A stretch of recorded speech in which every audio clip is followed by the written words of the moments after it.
اچھا جی، تو ہم لوگوں نے یہاں تک پڑھ لیا تھا آیت نمبر 110 تک۔ اوپر یہ بات ہو رہی تھی کہ اللہ تعالیٰ یہ کہہ رہے تھے کہ یہ جو لوگ ہیں آ، یہود جو اہل کتاب کی بات ہو رہی تھی کہ مسلمانوں کو ان کے دین سے یا ان کے ایمان سے پھیرنا چاہتے ہیں،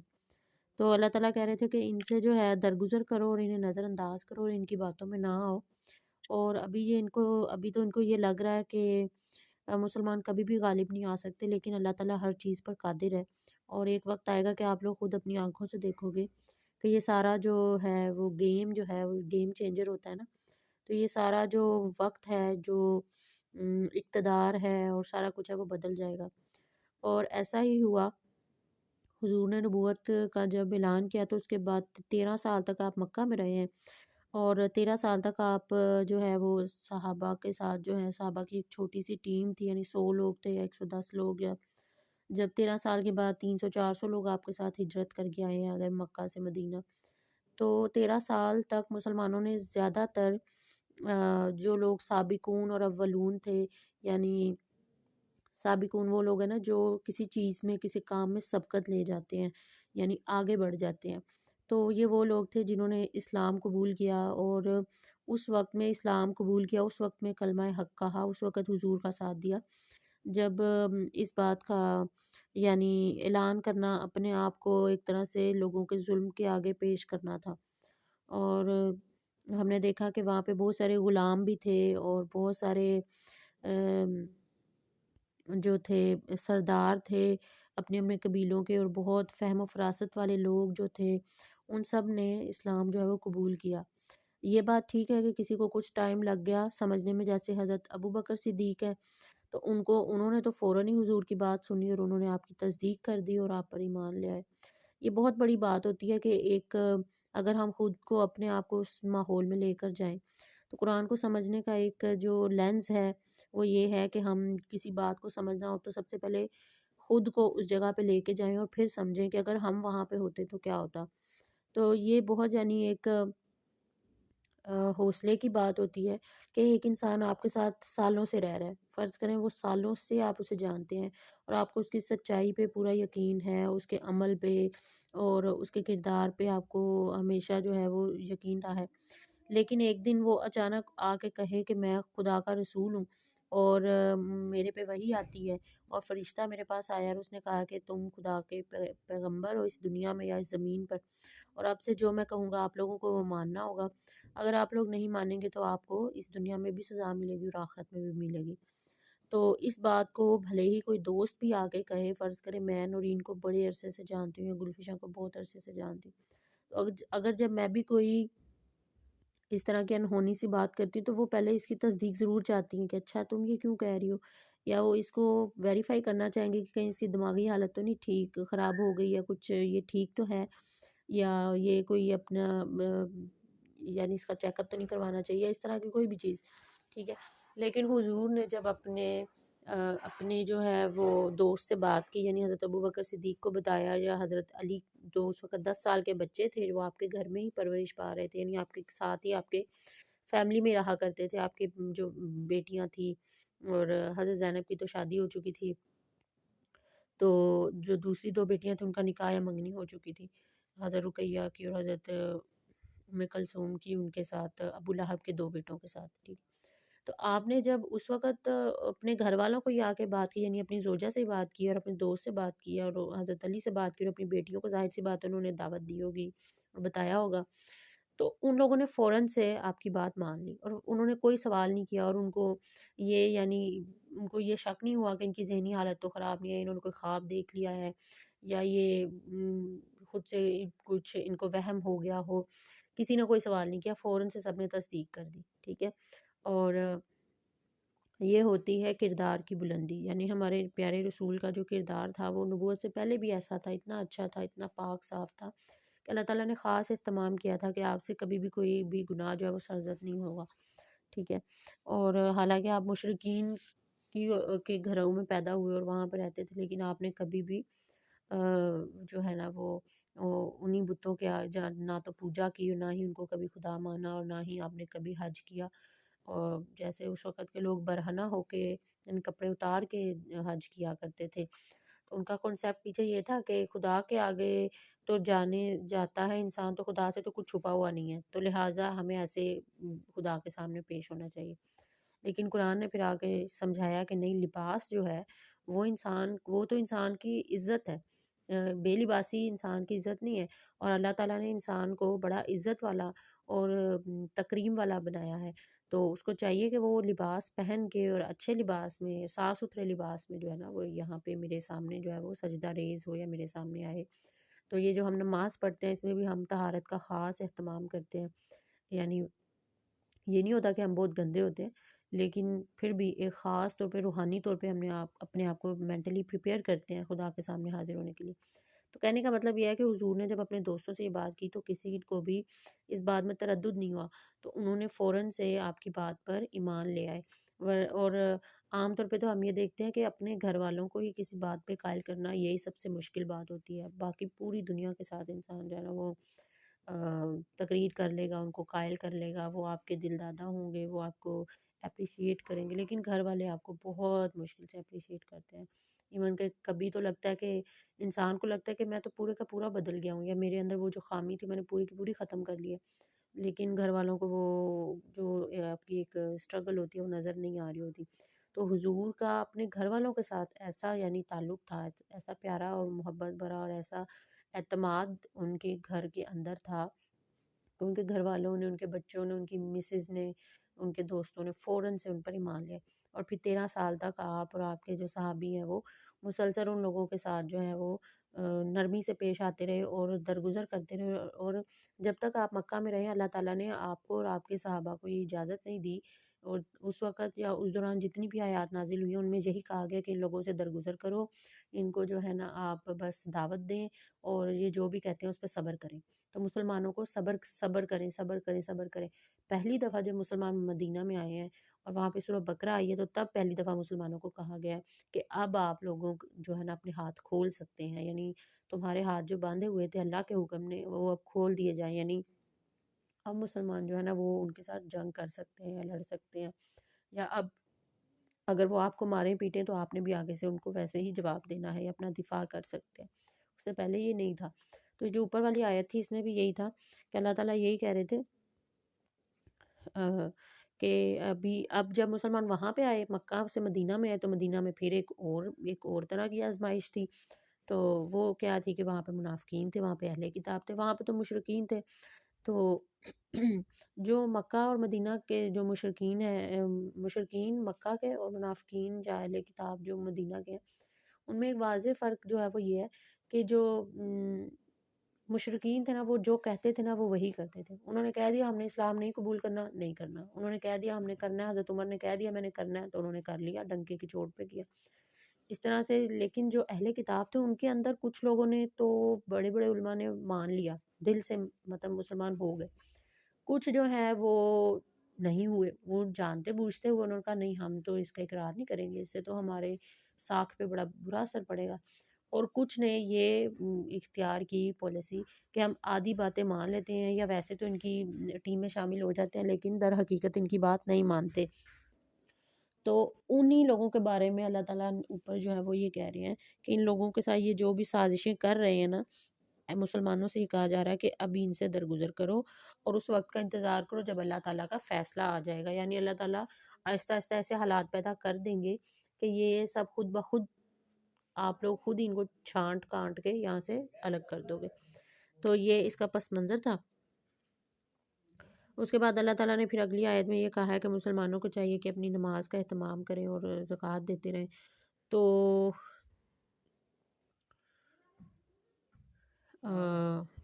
اور پھر اللہ تعالیٰ نے ساتھ ہی مسلمانوں کو وہ کہا ہے کہ جو بھی تم آگے بھیجو گے، یعنی جو بھی نیکیاں تم اس دنیا میں کر رہے ہو، یعنی زکوٰۃ دے رہے ہو تو یا صدقہ خیرات کر رہے ہو، تو وہ اللہ کے ہاں سے تم اسے پالو گے، یعنی ابھی ظاہر سی بات ہے مسلمان مہاجرین ہیں یا وہاں پہ تو ان پہ تنگ دستی ہے، تو وہ کیا کریں؟ یعنی جب انسان مصیبت میں آتا ہے تو کیا کرے؟ یعنی پچھلی آیت میں تو اللہ یہ کہہ رہے ہیں کہ تم درگزر کرو، اور اگلی آیت میں کہہ رہے ہیں کہ نماز قائم کرو، تو نماز قائم کرنے کا اس بات سے کیا تعلق بنتا ہے؟ تو میرے نزدیک اس کا یہ تعلق بنتا ہے کہ انسان کو جب مشکل آتی ہے تو اللہ تعالیٰ اس کو ایک حل تو بتا رہے ہیں کہ درگزر کرو، لیکن درگزر کرنا اتنا آسان نہیں ہوتا، اس کے لیے انسان کو اپنے اوپر بہت کام کرنا پڑتا ہے، اس کو اپنے آپ کو سمجھانا پڑتا ہے، بتانا پڑتا ہے، صبر کرنا سکھانا پڑتا ہے۔ تو اس کے لیے اللہ تعالیٰ بتا رہے ہیں کہ نماز سے جو ہے وہ مدد حاصل کرو، یعنی اللہ کے حضور زیادہ سے زیادہ اللہ تعالیٰ کے ساتھ جو اپنا ایک قربت ہے اور تعلق ہے اس کو مضبوط بناؤ، اور اللہ تعالیٰ ہی کی خاطر جو ہے وہ اگر زکوٰۃ صدقات دے سکتے ہو تو وہ ادا کرو، اور یہ جو بھی نیکی تم کر رہے ہو لوگوں کے ساتھ ان کو درگزر کرنے کی، یا پھر زکوٰۃ خیرات دینے کی، یا پھر جو بھی اپنے آپ پر جبر کر رہے ہو، اس کا جو صلہ ہے وہ یہ نہ سمجھو کہ یہ صلہ جو ہے یہ بے رائگاں جائے گا، اس کو ضرور اللہ تعالیٰ جو ہے وہ اکنالج کریں گے۔ تو اللہ تعالیٰ کہہ رہے ہیں کہ جب وہاں پہ آؤ گے نا اگلی دنیا میں، تو تب یہ جو تمہیں اب یہ مصیبت بڑی مصیبت لگ رہی ہے نا، یہ تب تم اس کا صلہ مجھ سے لے لینا۔ تو سوچیں جو خدا جو ہے انسان کو بن کہے اتنا کچھ دیتا ہے، اس کو آنکھیں دیتا ہے، سانس دیتا ہے، اس کو کھانے پینے کو دیتا ہے، اس کو رہنے کو دیتا ہے، اس کو صحت دیتا ہے، تندرستی دیتا ہے۔ اگر انسان سوچے تو اس کو لگتا ہے میرے پاس کچھ بھی نہیں ہے، یعنی ہمارے پاس ایک چیز اگر زندگی میں نہیں ہوتی تو ہمیں لگتا ہے کہ مجھے کچھ بھی نہیں ملا، یا میرے پہ بہت کڑی آزمائش ڈال دی گئی۔ لیکن اگر وہ سوچے تو اسے بہت کچھ دیا گیا۔ تو جو خدا بغیر کہے انسان کو اتنا کچھ دے رہا ہے، اور وہ خدا کہہ رہا ہے کہ تم اگر چھوٹی سی نیکی کر رہے ہو تو اس کا بدلہ آ کے مجھ سے لے لینا، تو سوچیں وہ اپنی شان کے مطابق ہی دے گا، اور اس کی شان جو ہے وہ بہت زیادہ ہے۔ تو یہاں تک تو ہم نے پڑھ لیا تھا، اب آگے ہم پڑھ رہے ہیں۔ وکالو، اور وہ کہتے ہیں کہ لن ہرگز نہیں، لن یدخلا داخل ہو سکے گا جنت جنت میں، الا مگر من کانا جو ہو جائے یہودن او نصارہ یہودی یا نصارہ، تل کا امانیہم یہ ان کے دلوں کی آرزویں ہیں، کل ان سے کہو ہاتھو پیش کرو برہانکم اپنی کوئی دلیل ان کنتم صادقین اگر تم سچے ہو۔ تو اس میں اللہ تعالیٰ یہ کہہ رہے ہیں کہ یہ جو اب انہی کا ایک اور جرم سمجھ لو، یا ان کا ایک اور دعویٰ جو ہے، دلیل جو ہے وہ یہ تھی کہ یہ لوگ یہ کہتے تھے کہ ہم لوگ تو خدا کے چہیتے ہیں، حضرت ابراہیم کے جو دو بیٹے ہیں، حضرت ابراہیم اللہ تعالیٰ کے بڑے برگزیدہ جو ہیں وہ پیغمبر ہیں، اور پھر ان کے جو بیٹے ہیں حضرت اسحاق ہیں، تو ہم تو نبیوں کی اولاد میں سے ہیں، وہاں سے حضرت یعقوب، حضرت یوسف، اور پھر وہاں سے ہی آگے لڑی سے حضرت موسیٰ، اور وہیں سے حضرت عیسیٰ۔ تو ایک طرح سے وہ یہ لوگ یہ کہتے تھے، حضرت موسیٰ کو جو ماننے والے لوگ تھے یہ یہودی تھے، ٹھیک ہے، یہ یہودی تھے۔ پھر کیا ہوا کہ اللہ تعالیٰ نے حضرت موسیٰ کی آل اولاد یعنی نسل میں سے بہت سے انبیاء کو بھیجا، اور لیکن یہ کیا کرتے تھے کہ ان کے ہر نبی کو قتل کر دیتے تھے۔ تو اللہ تعالیٰ نے آخری نبی جو بھیجے بنی اسرائیل میں، وہ تھے حضرت عیسیٰ۔ تو حضرت عیسیٰ کا بھی کچھ ان لوگوں نے ساتھ نہیں دیا، ان یہودیوں کو چاہیے تو یہ تھا کہ وہ ان کا ساتھ دیتے، لیکن انہوں نے کیا کیا کہ اس وقت روم ایک طرح کا سپر پاور تھا، تو اس کے گورنروں کے ساتھ مل کے تو حضرت عیسیٰ علیہ السلام کو سلیب چڑھا دیا، ٹھیک ہے۔ لیکن اللہ تعالیٰ کے حکم سے، یعنی اللہ تعالیٰ نے یہ کیا کہ حضرت جس یہودی نے ان کی مخبری کی تھی اسی کی شکل کی شباہت ان کو لگا، دیکھنے والے کو یوں لگا کہ جیسے یہی حضرت عیسیٰ ہیں، اور حضرت عیسیٰ کو اوپر اٹھا لیا گیا آسمانوں پر، اور اسی یہودی کو سلیب دے دی گئی۔ جب اسے سلیب دے دی گئی تو پھر ان لوگوں کو بعد میں پتہ چلا کہ جب وہ سارا معاملہ ہو گیا تو ان لوگوں کو پتہ چلا کہ ہم نے تو کسی غلط یعنی کو ان کو دے دی ہے، سلیب دے دی ہے۔ اس وقت پھر جو ہے ان کو وہ ہوا کہ اچھا ان کو آسمانوں پہ اٹھا لیا گیا۔ تو حضرت عیسیٰ اس وقت جس جگہ پہ بیٹھے تھے وہاں پہ ان کے ساتھ ان کے کچھ دوست تھے، ان کو کہا گیا حواری۔ حواری کا مطلب ہوتا ہے ساتھی، جیسے ہمارے ہاں صحابی ہوتے ہیں، حضور کے جو ساتھی جنہوں نے ان کا ساتھ دیا وہ صحابی ہیں، تو اس طرح ان کے جو دوست تھے وہ حواری تھے۔ تو اس وقت جو ان کے حواری تھے انہوں نے کہا کہ حضرت عیسیٰ کو اللہ تعالیٰ نے آسمانوں پہ اٹھا لیا، کہ کیونکہ وہ آخری بنی اسرائیل کے یعنی کہ پیغمبر تھے، اور ان کی اتنی بے حرمتی یعنی اللہ تعالیٰ جو ہے وہ برداشت نہیں کر سکتے، تو اللہ تعالیٰ نے ان کو اٹھا لیا اوپر۔ تو پھر وہ جو حواری تھے ان کے جو ایک دو حواری ہیں، ان کی یعنی تبلیغ سے پھر انہوں نے تبلیغ کرنی شروع کر دی، اور پھر اور بھی بہت سے لوگ جو ہیں وہ مسیحی ہو گئے۔ وہ جو یہودی تھے پہلے سارے، ان میں سے کچھ لوگ پھر کیا ہو گئے، مسیحی ہو گئے۔ تو وہ ان کو کہتے ہیں نصارہ یا نصاری، ٹھیک ہے، یعنی کہ عیسائی یا مسیحی، ٹھیک ہے۔ تو اصل میں دیکھا جائے تو یہ حضرت موسیٰ یا کہہ سکتے ہیں کہ حضرت اسحاق کی ہی لڑی میں سے ہیں، ٹھیک ہے۔ تو ان لوگوں کا کہنا کیا تھا کہ جب یہودی پھر کیا ہوا، آہستہ آہستہ جو ہے وہ عیسائی جو ہے وہ 500 صدیوں تک جو ہے وہ عیسائی جو ہے وہ بڑھتے گئے۔ اسی دوران اصحاب کہف کا جو ہے وہ واقعہ ہوتا ہے، کچھ لوگ ہوتے ہیں اور وہ جو ہیں وہ اسلام، وہ ایک طرح سے دین قبول کر لیتے ہیں،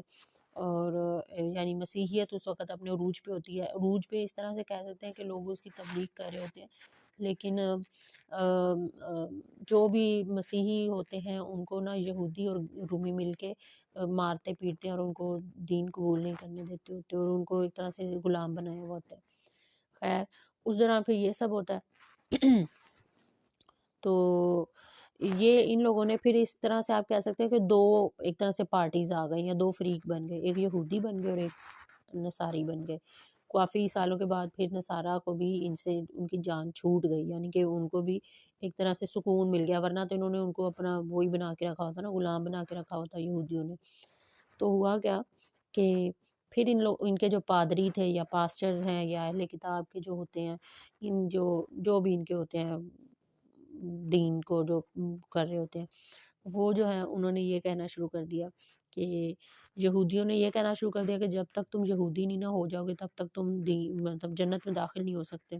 اور نصارہ نے یہ کہنا شروع کر دیا کہ تب تک تم نہیں داخل ہو سکتے جب تک تم نصاری نہ ہو جاؤ۔ تو اللہ تعالیٰ یہ کہہ رہے ہیں کہ یہ دیکھو یہ کتنے اپنے آپ کو یعنی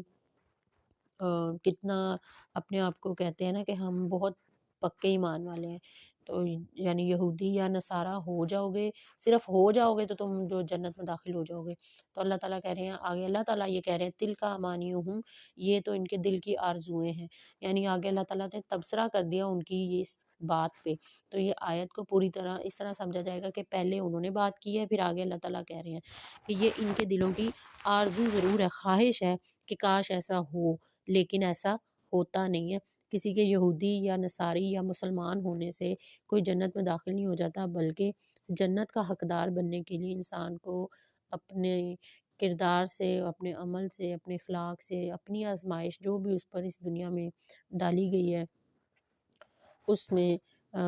پورا اتر کے اور خدا کو اپنا خدا مان کے پھر ہی وہ اس جنت کا جو ہے وہ حقدار بن سکتا ہے، ورنہ وہ اس جنت کا حقدار جو ہے وہ نہیں بن سکتا۔ تو اللہ تعالیٰ پھر آگے پھر یہ کہہ رہے ہیں کہ اچھا کل کہو، یعنی اے نبی آپ ان سے کہیں یا اے لوگوں یعنی مسلمانوں سے کہا جا رہا ہے کہ ان سے یہ کہو کہ یہ جو بات تم کہہ رہے ہو کہ صرف یہ یہودی ہو جائے نصاری ہو جاؤ تو جنت میں داخل ہو جاؤ گے، یا تب تک داخل نہیں ہوگے جنت میں جب تک یہودی یا نصاری نہ ہو جاؤ۔ تو اللہ تعالیٰ کہہ رہے ہیں کہ ان سے یہ کہو کہ اس بات کی کوئی دلیل لے کر آئے، یعنی یہ کوئی دلیل نہیں ہوتی کہ میں کہوں کہ جب تک آپ میری بات نہیں مانیں گے تب تک آپ اللہ کے ہاں جو ہے وہ نہیں ہو سکتے، پسندیدہ نہیں ہو سکتے یا جنت میں نہیں جا سکتے، کوئی بھی اس طرح کی چیز، یا کوئی مسلمان یہ کہہ دے تو یہ تو کوئی دلیل نہیں ہے، یہ تو اپنی طرف لوگوں کو صرف ایک وہ ہوا نا کہ زبردستی کرنے والی بات ہوئی کہ میری بات مانے ورنہ نہیں، جیسے کوئی بابا جی ہیں وہ جن دکھانے لگے تو وہ کہیں کہ جب تک تم اس بات پہ ایمان نہیں نہ لے کے آؤ گے کہ جنات ہوتے ہیں تب تک تمہیں کوئی جن نظر نہیں آئے گا، یعنی پہلے تم ایمان لے کر آؤ پھر تمہیں وہ چیز نظر آئے گی۔ اس طرح کی جو چیزیں ہیں، اس طرح کے جو دلائل ہیں یا اس طرح کی جو باتیں ہیں وہ دلیلیں نہیں ہوتی، وہ صرف باتیں ہوتی ہیں، لیکن ان کو اتنے پرزور طریقے سے کہا جاتا ہے کہ لگتا ہے کہ اس کے اندر کوئی دلیل بھی ہے۔ لیکن جب ان سے یہ کہا جاتا ہے، اللہ تعالیٰ کہہ رہے ہیں ان سے کہو یہ جو تم دعویٰ کر رہے ہو دعوے کے پیچھے کوئی دلیل بھی ہوتی ہے، مثلاً کہ میں دعویٰ کروں کہ میں کیا دعویٰ کروں اچھا چھوڑ دو اس کو، بہرحال جب بھی انسان کوئی دعویٰ کرتا ہے تو اس کے پیچھے کوئی نہ کوئی اس کے پاس دلیل بھی ہوتی ہے۔ تو اللہ تعالیٰ کہہ رہے ہیں کہ یہ جو ان کے پاس دعویٰ ہے ان سے کہو کہ اس کی ایک واضح جو ہے وہ برہان لے کر آئیں، یعنی دلیل لے کر آئیں۔ تو اللہ تعالیٰ کہہ رہے ہیں کہ ان سے کہو اگر یہ سچے ہیں تو ایسا کریں، اگر یہ سچے ہیں تو اس آیت سے جو ہمیں رہنمائی کے پہلو تو نکالنے کو بہت سے نکال سکتے ہیں، لیکن جو مجھے اس آیت کو پڑھتے ہی سمجھ میں آتی ہے بات وہ یہ ہے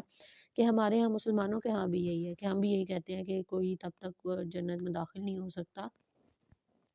جب تک کہ وہ مسلمان نہ ہو جائے، یا جب تک کہ وہ فلاں جو ہے ہمارے فرقے کو نہ مان لے۔ آج کل کے دور میں تو کوئی کسی سے پوچھے کہ آپ کیا ہیں تو ہم کہہ دیں مسلمان، تو پھر وہ پوچھیں گے اچھا کس مسلک سے، اگر ہم کہہ دیں کوئی مسلک نہیں ہے تو وہ حیرانگی سے میں دیکھیں گے کہ بھئی یہ اس کا دماغ ٹھیک ہے، مطلب صرف مسلمان کا تو تصور ہی نہیں ہے نا، مسلمان خالی تو کوئی ہو ہی نہیں سکتا، اس کے ساتھ کوئی نہ کوئی مسلک، کوئی نہ کوئی فرقہ، کوئی نہ کوئی اس کا جو اگر وہ سنی ہے تو پھر کوئی نہ کوئی آگے سے اس کا جو سلسلہ ہے، سلسلہ چشتیہ ہے، قادریہ ہے، پھر اور کچھ نہیں تو پھر یہ پوچھیں گے اچھا آپ حنفی ہیں یا آپ شافعی ہیں یا آپ مالکی ہیں یا حنبلی ہیں، یعنی کہ آپ کس فقہ کو مانتے ہیں۔ ہمیں چاہے فقہ کا بھی نہ پتہ ہو، ہمیں یہ بھی نہیں پتہ ہوتا کہ فقہ ہوتی کیا چیز ہے، لیکن جو پوچھنے والا ہے وہ ایک طرح سے اپنے علم کا یا اپنی بتانا چاہے گا کہ مجھے بہت زیادہ پتہ ہے آپ سے۔ تو اگر آپ کو آپ کو فقہ کا بھی نہیں پتہ، آپ کسی فقہ کو بھی نہیں مانتے ہیں، تو اوہو آپ کو تو پتہ ہی نہیں ہے پھر دین میں کیا ہے۔ تو یعنی خالی مسلمان تو کوئی ہو ہی نہیں سکتا، یا تو آپ کو حنفی کو ماننا ہوگا یا شافعی کو ماننا ہوگا، تو خالی مسلمان کا تو کوئی تصور ہی نہیں ہے نا۔ تو اس میں ہمارے ہاں بھی یہی کچھ آرزوئیں، ہمارے بھی دلوں میں کچھ ایسی ہی آرزوئیں ہیں، اور ہمارے علماء نے بھی اور ہمارے دین میں بھی ایسی کچھ چیزیں جو اب داخل کر دی گئی ہیں، یا اس طرح کی دین میں داخل کرنے کا مطلب یہ ہے کہ اس طرح کی باتیں کہی جاتی ہیں کہ جنت میں داخل ہونے کے لیے یہ ہونا چاہیے، یا آپ کا کوئی پیر ہونا ضروری ہے، یا آپ کا کوئی جو ہے وہ یہ ہونا ضروری ہے۔ جبکہ قرآن میں ابھی تک تو ہم نے سورہ بقرہ میں جہاں پہ بھی پڑھا ہے، قرآن نے کہیں پہ بھی یہ بات نہیں کی ہے کہ فلاں شخص کے پیچھے، یعنی اگر کوئی یہ جیسے یہ کہہ رہے ہیں کہ ہم انبیاء کی اولاد ہیں، تو ایک نبی کا بیٹا ہے اور ایک کہے کہ میں فلاں میرا پیر صاحب ہے یا فلاں بابا جی کا میں مرید ہوں تو مجھے چھوڑ دیا جائے، وہ کہاں ایک نبی کی اولاد ہے؟ تو نبی کی اولاد کیا، نبی خود، وہ خود خدا سے جو ہے مغفرت مانگتے ہوئے اس دنیا سے رخصت ہوئے۔ تو ایسے میں انسان کو سب سے زیادہ جو اس کا فوکس ہونا چاہیے وہ اس کے اپنے عمل پہ، اپنے کردار پہ ہوتا ہے نا، اپنے میرٹ پہ خود محنت کرنا، اس پہ ہونا چاہیے۔ لیکن اس پہ نہیں ہوتا، سارا فوکس اس پہ ہوتا ہے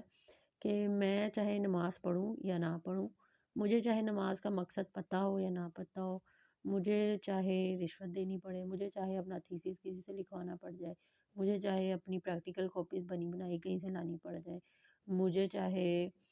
جو ہے نا کوئی بھی اپنا فائدہ نکلوانے کے لیے کسی کی لیگ پولنگ کرنی پڑ جائے، تو کچھ بھی کرنا پڑ جائے نا، وہ ساری چیزیں الگ ہیں، کیونکہ میں نے ایک مرید میں فلاں کا ہوں اور فلاں صاحب سے بڑی نسبت ہے اور سنا ان کے بڑے وظائف ہیں اور ان کی بڑی فضیلتیں ہیں، تو ان کے مریدوں کو تو معاف کر دیا جائے گا، تو مجھے بھی معاف کر دیا جائے گا۔ تو یعنی جب انسان کو ایسا سہارے ملتے رہے ہیں، انسان تو ایسے سہارے چاہتا ہے، سچی بات یہ ہے کہ انسان ایسے سہارے چاہتا ہے جہاں اسے خود محنت نہ کرنی پڑے، کہیں سے اس کو کسی کے بل بوتے پہ بس وہ انٹر ہو جائے، فلاں کے یعنی حفظ کرنے سے میں جنت میں داخل ہو جاؤں گا، ٹھیک ہے۔ تو وہ تو یہ چاہتا ہے کہ مجھے خود کم محنت کرنی پڑے، کوئی کر لے اور اس کے بل بوتے پہ میں چلا جاؤں، تو لیکن ایسا ہوتا نہیں ہے۔ تو یہاں پہ بھی اللہ تعالیٰ نے ان کے اس دعوے کو رد کیا ہے، اس کی تردید کی ہے کہ ان کا یہ دعویٰ بالکل جو ہے وہ بے بنیاد ہے۔ اس لیے مسلمانوں کو بھی دیکھنا چاہیے کہ وہ ایسے کتنے دعوے کر رہے ہیں اپنے دین کے اندر یا اپنے لوگوں کے اندر، تو ان سب سے جو پرہیزی کرنا چاہیے۔ اس کے بعد ہے بلا، ہاں یہ ضرور ہے، من جن لوگوں نے اسلامہ سپرد کر دی وجہ وہ اپنی ہستی للہ، اللہ کے وہ محسن اور وہ اچھی طرح عمل کرنے والے ہیں، فلاحو تو ان کے لیے محفوظ ہے، اجرہ ان کا اجر عند ربہ ان کے پروردگار کے ہاں، ولا خوف علیہم ولا هم یحزنون، نہ ہی وہ غمزدہ ہوں گے، نہ ہی انہیں کوئی خوف یا اندیشہ ہوگا۔ تو اس میں اللہ تعالیٰ کہہ رہے ہیں یہ نہیں ہوگا، یہ کہتے ہیں نا کہ وہ جو یہودی ہے یا نصارہ ہے جب تک نہیں ہو جائے گا تب تک جنت میں نہ، بلکہ اللہ تعالیٰ کہہ رہے ہیں نہیں، ان لوگوں کو، بلا کا مطلب ہاں یہ ضرور ہے، بلا کا مطلب یہ بھی ہوتا ہے بلکہ، یا وہ نہیں یہ، یعنی اوپر والی بات غلط ہے، آگے والی بات ٹھیک ہے۔ آگے والی بات اللہ تعالیٰ یہ کہہ رہے ہیں کہ جن لوگوں نے اپنے آپ کو سپرد کر دیا ہے ہمارے ہاں، اپنی توجہ میری طرف کی ہے، میرے جو احکامات آئے ہیں ان کو یہ سمجھ کے ماننا ہے کہ یہ خدا کی طرف سے آئے ہیں اور مجھے ان کو ماننا ہے اور لازمی ماننا ہے، اور انہوں نے بہت اچھی طرح عمل کیا ہے، یعنی احسان کے درجے کا کیا، محسن کا یہاں پہ لفظ آیا ہے۔ تو ایک تو ہوتا ہے نا کہ نیکی کیا اس کے ساتھ اتنی نیکی کر دو، دوسرا ہے احسان کرنا۔ مثال کے طور پہ کبھی کسی نے مجھے جاب پہ رکھوایا تھا تو آج میں بھی اس کو جاب پہ رکھوا دیتی ہوں، ٹھیک ہے۔ یا کبھی کسی نے میری سی وی کہیں فارورڈ کی تھی، اس نے مجھے کیا کافی سالوں بعد، تو میں بھی فارورڈ کر دیتی ہوں، تو میں نے برابر کر دیا کام، بس ٹھیک ہو گیا۔ احسان یہ ہے کہ میں نے اس کو کہا تھا کہ کر دو، اس کے بس میں تھا، اس نے نہیں کی، مجھے پتا چل گیا کہ اس کے بس میں تھا یہ کام کرنا، اس نے نہیں کی، اور پھر 4-5 سال بعد اس کو مدد کی ضرورت پڑے تو میں یہ جانتے پوچھتے ہوئے بھی کہ اس نے میرا کام نہیں کیا تھا، اس کا کام کر دو، تو یہ ہے احسان کرنا، ٹھیک ہے۔ کسی کا جتنا حق بنتا ہو اس سے زیادہ بڑھ کے اس کے ساتھ نیکی کرنا، تو یہ ہوتا ہے احسان کرنا۔ تو اللہ تعالیٰ کہہ رہے ہیں ہاں وہ لوگ ضرور جنت میں داخل ہو جائیں گے جنہوں نے اپنے آپ کو ہمارے سپرد کیا ہے، جنہوں نے ہمیں اپنا خدا مانا ہے اور نیک عمل کیے ہیں، تو ان کا اجر میرے پاس ہے، ان کا اجر نہیں ہے۔ جو صرف یہ کہہ رہے ہیں کہ نصارہ ہو جاؤ یا یہودی ہو جاؤ، تو تم یہودی یا نصارہ ہونے کی یعنی جو شرط تھی وہ ختم ہوگی جب ایک آخری نبی آ گئے ہیں، تو ان کو ماننا ہی اب تم لوگوں کی یعنی آزمائش ہے، ٹھیک ہے۔ جیسے ابلیس کو اللہ نے کہہ دیا کہ تم آدم کو سجدہ کرو، تو ابلیس کا امتحان یہ تھا کہ وہ اب آدم کو سجدہ کرے، کیونکہ اللہ تعالیٰ نے کہا ہے، خواہ وہ مٹی سے بنے ہیں خواہ وہ مٹی سے نہیں بنے، لیکن اس نے کیا دلیل گھڑی کہ یہ تو مٹی سے بنا ہوا ہے، یہ تو مجھ سے کمتر ہے، اور آپ مجھے کہہ رہے ہیں یہ تو مجھے نہیں دیکھ سکتا، انسان تو جنات کو نہیں دیکھ سکتے، لیکن جنات انسانوں کو دیکھ لیتے ہیں کیونکہ وہ ٹرانسپیرنٹ ہوتے ہیں، باغ سے بنے ہوئے ہوتے ہیں۔ تو اس نے تو اپنے آپ کو، اس نے اللہ تعالیٰ کو آگے سے دلیل دی کہ آپ بات ہی غلط کر رہے ہیں، میں یہ کیسے کر سکتا ہوں، نعوذ باللہ، ٹھیک ہے۔ تو اس نے آگے سے یہ دلیل گھڑی، تو اللہ تعالیٰ کہہ رہے ہیں کہ نہیں، تمہاری آزمائش یہ نہیں ہے کہ وہ تم سے چھوٹا ہے یا میں نے تمہارا بنتا ہے ہی نہیں بنتا، تمہارا یہ بنتا ہے کہ میں نے کہا ہے تو تم کرو۔ تو اس لیے ان کو بھی یہودیوں کو نصارہ کو بھی یہی کہا جا رہا ہے کہ تمہارا یہ سوال کرنا نہیں بنتا کہ یہ بنی اسماعیل سے کیوں آ گئے اور ہم ان کو کیوں نبی مانے۔ تمہاری آزمائش ہے کہ تم اس بات کو مانو کہ میں تمہیں کہہ رہا ہوں کہ ان کو نبی مانو تو تم مانو، یہ ہے تمہاری اطاعت۔ تو ہاں، اگر تم اپنے آپ کو میرے سپرد کر دو گے، میری شریعت یا میرے نبی کو مانو گے اور جو بھی ان کا ساتھ دو گے اور جو بھی احکامات لے کر آئے ان کو پورے دل و جان سے مانو گے، اپنی نسلوں تک پہنچاؤ گے، جو کچھ بھی ہے کرو گے یعنی، تو پھر قیامت والے دن تمہارے لیے کوئی خوف نہیں ہوگا اور کوئی بھی انسان جو ہے وہ غمزدہ نہیں ہوگا۔ یہ وعدہ جو ہے یہ جنت کے لیے کیا جا رہا ہے یا آخرت کی دنیا میں کیا جا رہا ہے، یہ دنیا کے لیے نہیں کیا جا رہا کہ اگر تم نبی کا ساتھ دو گے تو تمہیں کوئی دکھ تکلیف پریشانی نہیں ہوگی۔ یہ تو حقیقت ہے کہ جن لوگوں نے انبیاء کا ساتھ دیا ان کو زیادہ پریشانی ہوئی ہے، ان کو زیادہ تکلیفیں برداشت کرنی پڑی ہیں۔ تو اللہ تعالیٰ یہ جو اس طرح کے وعدے کرتے ہیں کہ تمہیں کوئی پریشانی نہیں ہوگی اگر تم نیکی کا ساتھ دو گے، نیکی کرو گے تو تمہیں میں بہت بڑا اجر دوں گا اور تمہارے سارے بگڑے ہوئے کام سنور جائیں گے، یا تمہیں کوئی خوف نہیں ہوگا یا پریشانی نہیں ہوگی، تو یہ سارے وعدے جو ہے نا یہ زیادہ تر قیامت سے متعلق ہوتے ہیں، یعنی اگلی دنیا سے متعلق ہوتے ہیں۔ اس دنیا میں یہ کوئی گارنٹی نہیں ہے کہ آپ نے ایک کسی کے ساتھ احسان کر لیا یا نیکی کر لیا تو اس کا بدلہ آپ کو اس دنیا میں مل کے ہی رہے گا، یہ اس دنیا کا اصول نہیں ہے، ہو سکتا ہے مل جائے، ہو سکتا ہے نہ ملے۔ تو آپ کو پتہ ہونا چاہیے کہ وہ ضروری نہیں ہے کہ ملے، کیونکہ اگر آپ کو نہیں پتہ ہوگا نا تو آپ اس بات کو پکڑ کے بیٹھے رہیں گے کہ میں نے تو یہ نیکی کی تھی، میں نے تو صدقہ دیا تھا، پھر میرے پہ مصیبت کیوں آئی۔ تو یہ جو اللہ تعالیٰ یہ جو وعدے کرتے ہیں یہ جیسے صدقہ بلا کو ٹالتا ہے، تو یہ ایک آخرت کا وعدہ ہو سکتا ہے کہ صدقے نے بلا کو ٹال دی، یعنی پریشانی کو اگلی دنیا میں، یہ جو آپ اس دنیا میں لوگوں کے ساتھ نیکی کر رہے ہیں اس کا اجر آپ کو آگے ملے گا۔ تو نیکی جو ہے، نیکی کی شرط ہی یہ ہے، ایک مسلمان کے لیے نیکی کی شرط یہ ہے کہ وہ اسے صرف اللہ کی رضا کے لیے کرے، اس دنیا میں اس کا اجر اسے ملے گا یا نہیں ملے گا یہ اس کے امکان 50-50% ہے۔ اللہ کی مرضی وہ دے دے اس دنیا میں اسی کا اجر، اللہ کی مرضی ہے وہ اس میں اس کا اجر نہ دے، تو آپ اسے یہ شکایت نہیں کر سکتے کہ میں نے فلاں نیکی بھی کی تھی، میں نے تو اتنا اتنا پڑھا بھی تھا، میں نے یہ بھی کیا تھا، میں نے وہ بھی کیا تھا، لیکن مجھے تو اس کا اجر ہی نہیں ملا۔ تو یہ جو کچھ چیزیں ہوتی ہیں جب ہمیں ان کا نہیں پتہ ہوتا نا تو ہم بہت ڈپریس ہوتے ہیں، ہم بہت پریشان ہوتے ہیں، ہمیں نیکی کا تصور ہی نہیں پتہ، ہمیں پتہ ہی نہیں ہے کہ نیکی اللہ کے لیے کر رہے ہیں ہم، صدقہ کر رہے ہیں، خیرات کر رہے ہیں، کسی سے اچھے سے بات کر رہے ہیں، ماں باپ کی خدمت کر رہے ہیں، بیوی کے ساتھ اچھا حسن سلوک کر رہے ہیں، کوئی خامند ہوتے ہیں بڑا اچھا حسن سلوک سے پیش آ رہے ہوتے ہیں، بیویاں نہیں ان کی بات سن رہی ہوتی۔ تو کل بات ہو رہی تھی تو میرا بھائی کہہ رہا تھا کہ جب اللہ تعالیٰ نے کہہ دیا کہ نیک عورتیں نیک مردوں کے لیے ہیں اور ناپاک مرد ناپاک عورتوں کے لیے ہیں تو سب کو ایک جیسے ہی ملتے ہیں، جو جیسا ہوتا ہے اس کو ویسا مل جاتا ہے۔ تو حالانکہ میں نا سو رہی تھی مطلب ایسے لیٹی ہوئی تھی چپ کر کے، تو بولنے کا بالکل دل نہیں کر رہا تھا، تو میں نا ایک دم اٹھ کے بیٹھی، میں نے کہا رکو رکو، یہ جو بات ہے نا، یہ جو اللہ تعالیٰ نے یہ جو وعدہ کیا ہے یہ آخرت کا وعدہ ہے، یہ جنت کا وعدہ ہے، اور یعنی وہاں پہ جو نیک لوگ ہوں گے نا، بہت نیک لوگ ہوں گے، ان کو ان سے بڑھ کے نیک اور اخلاقی لحاظ سے بہترین لوگ دنیا میں ملیں گے، اور جو برے لوگ ہوں گے ان کو برے لوگوں کے ساتھ دوزخ میں رکھا جائے گا۔ کیوں؟ کیونکہ اس دنیا کے اندر اللہ تعالیٰ نے یہ وعدہ نہیں کیا۔ اس دنیا کے اندر تو ہم خود اپنی آنکھوں کے سامنے دیکھتے ہیں کہ کوئی بہت اچھے مرد ہوتے ہیں، ان کے ساتھ بہت ہی یعنی سخت مزاج یا بد مزاج قسم کی عورتوں کی شادی ہوئی ہوتی ہے، یا بہت ہی اچھی خواتین ہوتی ہیں، بڑی اچھی پڑھی لکھی لڑکیاں ہوتی ہیں، بڑی خوش اخلاق، لیکن ان کے نصیب ایسے ہوتے ہیں کہ ان کو بڑے بد مزاج اور شکی قسم کے مرد مل جاتے ہیں۔ تو میں نے کہا یہ جو کرائٹیریا تم بنا کے بیٹھے ہوئے ہو اس دنیا کے اندر، کہ اس سے تم یہ کہنا چاہ رہے ہو کہ جو جیسا ہے اس کو ویسا ہی مل رہا ہے بس ٹھیک ہے، یعنی تو پھر اس طرح سے تو کوئی بھی انسان کو طلاق لینے کا یا خلا کا یا کوئی بھی حق نہیں ہے، اور پھر تو جس کے ساتھ جو ہو رہا ہے، کوئی ظلم ہو رہا ہے، زیادتی ہو رہا ہے، بس ہوتا رہے، ایسا نہیں ہوگا۔ تو یہ وہاں کی بات ہے۔ تو نیکی کا تصور بھی ہمیں سمجھنا چاہیے کہ نیکی اصل میں کیا ہے، اور ہمیں جب کچھ کوئی بھی کام نیکی جس کو ہم سمجھتے ہیں اس کو کرتے ہوئے ہمارے ذہن میں کیا ہونا چاہیے۔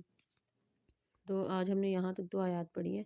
آپ لوگوں کا کوئی سوال ہے تو کر لو، میرے خیال سے 5 منٹ ہے، اس کے بعد کلاس ختم ہو جائے گی۔